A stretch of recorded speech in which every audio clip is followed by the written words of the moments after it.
Paano ba malalaman kung anong problema ng isang microwave na may power pero hindi umiinit? Okay, so paano pag-test mga ka-repairman? So unang step, ang test natin ang tinatawag na magnetron.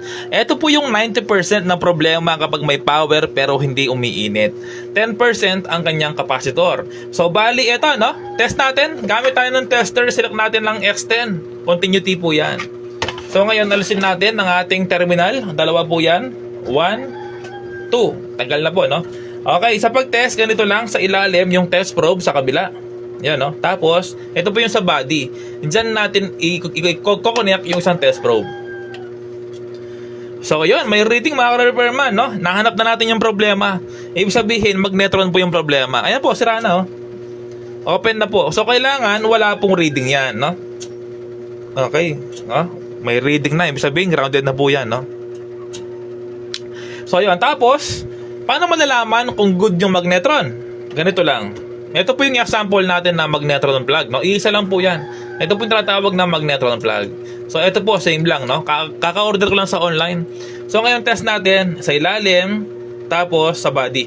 Ayan, no? Wala po siyang reading. Ibig sabihin, good po, no? Yan ang example na good po ang isang magnetron. So, kabila naman, ayan, wala po siyang reading. Ibig sabihin, good po, no? So, pwede kayong bumiling ganito, 75 pesos, no?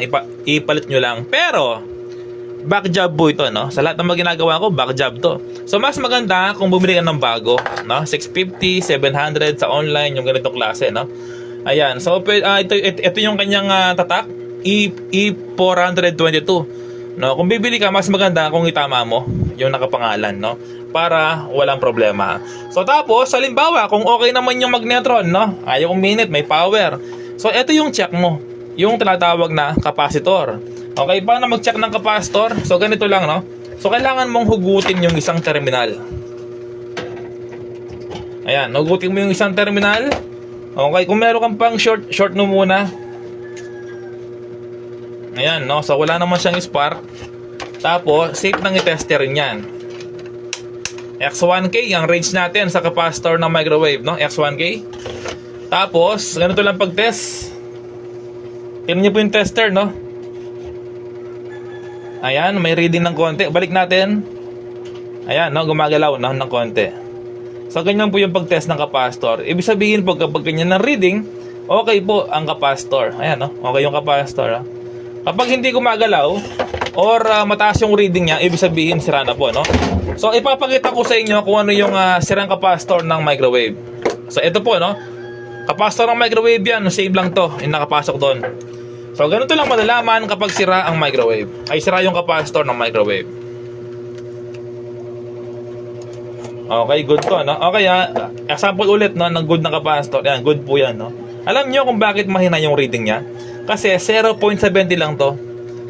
Ayan, no? 0.70 lang. 0.70 microfarad. Kaya, mababa yung kanyang reading, no? So, ibig sabihin, good po ito sa X1K. Ayan, no? Yung galaw niya, mahina lang. So, ipapakita ko yung sirang capacitor. Alam ko, ayan, mga ka-repairman, may sira dito. Ayan, no?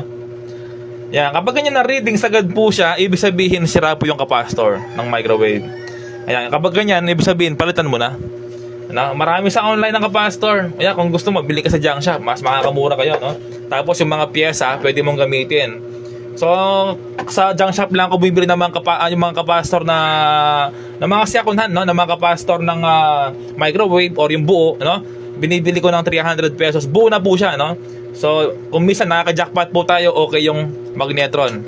Yung transformer po, hindi naman nasisira yan, no? So, wala pa akong na-encounter na sira yung transformer sa buong buhay ko, mga ka-repairman.